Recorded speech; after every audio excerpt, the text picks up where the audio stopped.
Good morning, dear students. In last lecture, we have described a very important topic which belongs to preparation of lyophobic colloids. We know that there are two types of important methods for the preparation of lyophobic colloids: chemical methods and physical methods. In chemical methods, we have discussed decomposition, oxidation, reduction and hydrolysis. While in physical method, there are again two subtypes: condensation and dispersion. Condensation method belongs to true solutions, converts to colloids, while dispersion method is useful for suspension, convert into colloids. Suspension, the examples of suspension, we know that sand is an example of suspension solution, while salt solution or sugar solution is a true solution. Okay. In condensation process, there are two types: exchange of solvent and highly freezing. While in dispersion method, there are three types: mechanical, electrical and peptization. Here, we will discuss in today's lecture about dispersion method. So the first method or the first example is here. It is ball mill. So now, this is a dispersion method. That's why suspension will convert into colloids. उसका example ये ball मिल है. देखिए ये ball मिल में हमें क्या करना है, हम क्या इसमें करेंगे. અહીંયા સ્ટુડન્ટ્સ તમે જોઈ શકો છો ટુ મેટલના લેયર છે. આ મેટલના જ આખા લેયર છે, બંનેના છે. આ એક જેમ પાઇપ જેવું તમને દેખાય છે ને, હોલો શાફ્ટ કહેવાય છે. હોલો શાફ્ટ છે ને એ આખું ફરતું હોય છે. અહીંથી આપણે સસ્પેન્શનની અંદર એન્ટર કરવાનું છે. મિલ તમે સમજો છો ને, મિલની અંદર આપણે વીટ કે કાંઈ બી જતા હોઈએ છીએ તો એકદમ સ્મોલ પાર્ટિકલ્સમાં કન્વર્ટ થઈ જાય છે. દળવાની વાત અહીંયા આપણે કરવાની હોય છે. બોલ મિલ બી હોય છે, આ કોલોઇડલ મિલ છે. બોલ મિલમાં આ તમને સ્ક્વેર દેખાય છે, ઓલું સ્ફિયર ફોર્મમાં હોય છે અને બોલ મિલ બી કહેવાનું થાય. અહીંથી તમારે સસ્પેન્શન અંદર એન્ટર કરવાનું. આ જે મેટલ લેયર હોય છે ને એ ફરતા હોય છે 7000 RPM રોટેશન પર minute, clockwise and anti clockwise. આ NCERTમાં નથી, હું તમને એક્સ્ટ્રા પોઈન્ટ ફોર્મમાં ડિસ્કસ કરું છું. 7000 RPMમાં મેટલ લેયર છે એ એકદમ રોટેશન થવાનું શરૂ થાય છે. RPM છે એના 7000. ઉપરનું ક્લોકવાઇઝ ફરતું હોય તો નીચેનું એન્ટી ક્લોકવાઇઝ ફરતું હોય. એથી સસ્પેન્શન અંદર એન્ટર થાય. આ બે વચ્ચેનો જે ગેપ છે ને એ નાનો મોટો છે, એ તમારે કરવું હોય તો એડજસ્ટેબલ છે, કરી શકાશે. એટલે તમે સસ્પેન્શન અંદર એન્ટર કરશો. બોલ મિલ છે ઓર આ સ્ક્વેર મિલ છે એ ફરવાની શરૂ થાય અને આની અંદરથી જેટલા સસ્પેન્શન છે એ દળાઈ જાય, એકદમ ઝીણા થઈ જાય અને નીચેથી એ પાછા બહાર નીકળી જાય. એટલે આ એક મેકેનિકલ ડિસ્પર્ઝન થઈ જાય છે, બિકોઝ આપણે અહીંયા મિકેનિક્સનો યુઝ કરીએ છીએ. 7000 RPMથી ક્લોકવાઇઝ ને એન્ટી ક્લોકવાઇઝ આ બે લેયર છે એ રોટેટ થાય અને એકદમ ઝીણા ઝીણા કોલોઇડલ ફોર્મની અંદરના પાર્ટિકલ્સ બહાર નીકળે. ધીસ ઇઝ બોલ મિલ. એ બોલ મિલનો યુઝ અહીંયા છે. Then the next one, it is Bredig arc method. What is in Bredig arc method? Just see. This process involves dispersion and condensation.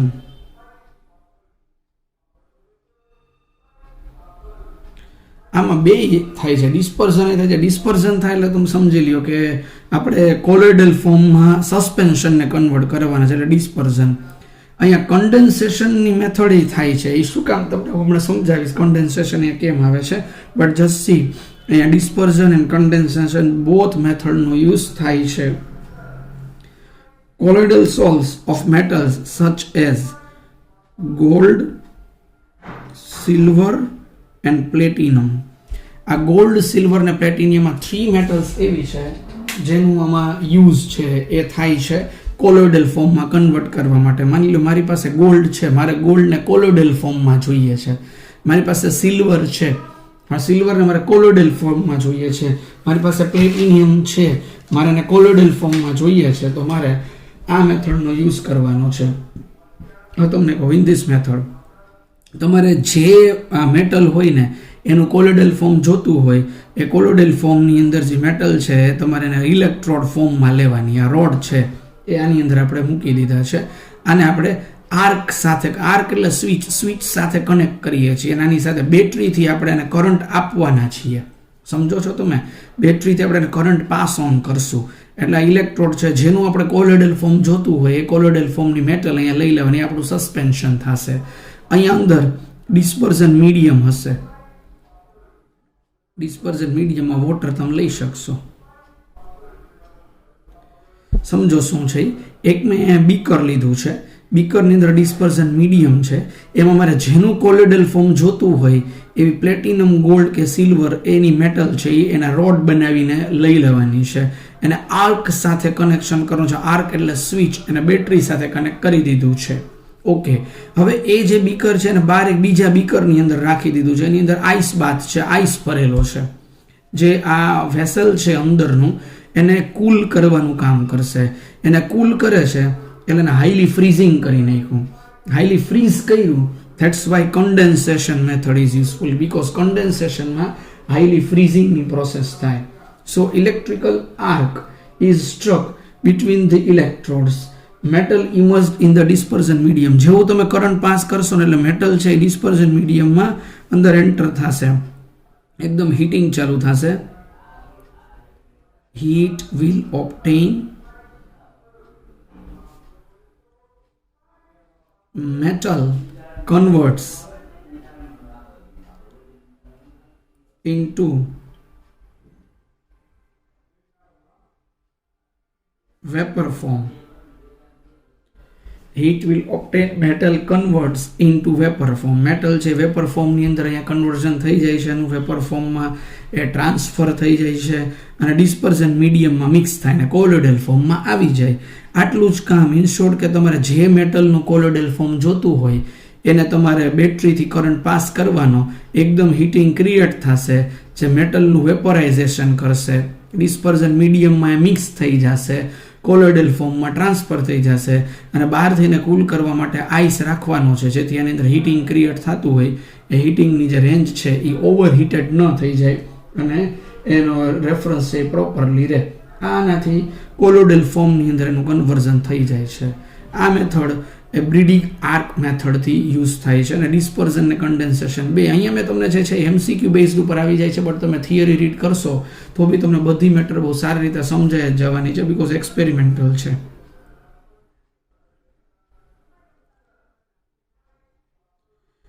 Then the third process is peptidization process. Just see, a process of converting precipitates into colloids is known as peptidization. માની લો કે હું qualitative analysis કોઈ બી કરતો હોય, એક તમને simple example આપી દઉં કે મારી પાસે ફેરિક હાઇડ્રોક્સાઇડના પ્રેસિપિટેટ્સ લેબમાં મેં બનાવ્યા FeOH થ્રાઇસ. FeOH થ્રાઇસના પ્રેસિપિટેટ્સ મારી પાસે છે. FeOH થ્રાઇસનું આયોનાઇઝેશન આ મેથડથી થાય, Fe3+ + 3OH-. હવે આમાં હું FeCl3 એડ કરું છું.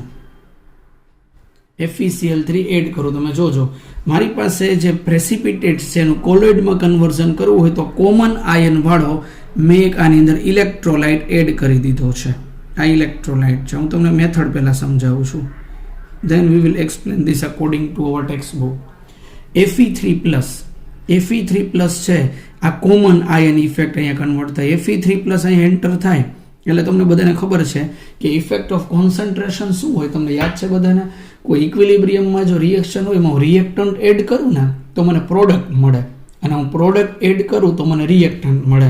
તો ફેરિક હાઇડ્રોક્સાઇડમાં હું FeCl3 એડ કરું તો Fe3+ કોમન આયન છે, તો આ મને FeOH થ્રાઇસ પાછો મળશે. પણ પ્રેસિપિટેટ તૂટીને કોલોઇડલ ફોર્મમાં ટ્રાન્સફર થઈ ગયો હશે due to the charge of Fe3+. So process of converting precipitates into colloids is known as peptidization. અને એમાં આપણે જે એડ કર્યો છે આ ઇલેક્ટ્રોલાઇટ, એને પેપ્ટાઇઝિંગ એજન્ટ કહેવામાં આવે છે. જે પ્રેસિપિટેટ્સના પીપીટીઝના કાં તો પોઝિટિવ ઓર નેગેટિવ આયનને ઇક્વલ હોય છે.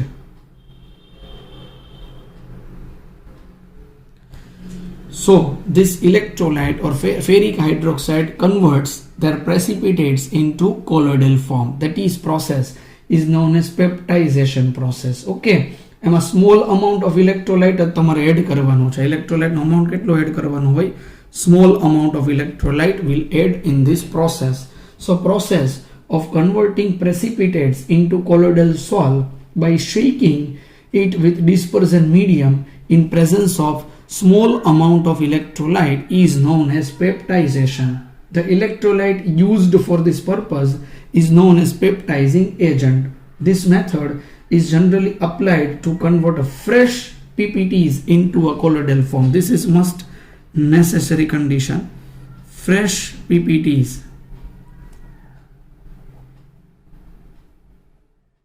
સમજાય છે તમને લોકોને? આ ફ્રેશ પીપીટીઝ FeO થ્રાઇસના બનેલા છે, એમાં મેં FeCl3 એડ કરી દીધો તો પાછો FeO થ્રાઇસ મળી ગયો, બટ પહેલા એ થોડાક સસ્પેન્શન ફોર્મમાં હતો, હવે કોલોઇડલ ફોર્મમાં છે due to this electrolyte. So again I repeat the definition. A process of converting precipitates into colloids in presence of small amount of electrolyte is known as peptidization. And the electrolyte which is used for this conversion, it is known as peptizing agent. And it has a similar charge, either positive or negative, to the precipitates. And most important condition that we have to use fresh precipitates for the conversion of colloidal form. આ આપણા માટેની main important એની અંદરની method છે. Okay, તો આપણા માટે કોલોઇડ્સ છે, લાયોફોબિક કોલોઇડ્સ બનાવવા માટેની જે સ્પેસિફિક મેથડ્સનો યુઝ કરવાનો હતો, this are the 3 specific methods for the preparation of lyophobic colloids. Next લેક્ચરમાં આપણે હવે એને કોલોઇડલ ફોર્મ છે, આ જે કોલોઇડ્સ મળ્યા છે એનું પ્યોરિફિકેશન કરવાની પ્રોસેસને ક્લેરિફાઈ કરવાના છીએ. That how to purification of this colloidal solutions એ આપણે એ કરશું, કોલોઇડલ ફોર્મને પ્યોરિફાઈ કરવા માટેની પ્રોસેસ. દેન ઓલમોસ્ટ જે કોલોઇડલ ફોર્મ છે એમાં એક ક્વેશ્ચન બાકી રહેશે, એટલે આપણે ઓલમોસ્ટ એ થોડું વિચારે તો 3 to 4 લેક્ચર્સનું મેક્સિમમ કામ છે, એ ચેપ્ટર છે એ ખતમ થઈ જશે. ઓકે, તો this is the dispersion method. I hope કે તમે બધા સારી રીતે એક્સપ્લેન કર્યું હશે, સારી રીતે તમે સમજી અને રિવાઇઝ કરી લેજો. Okay, thank you dear students for today's lecture.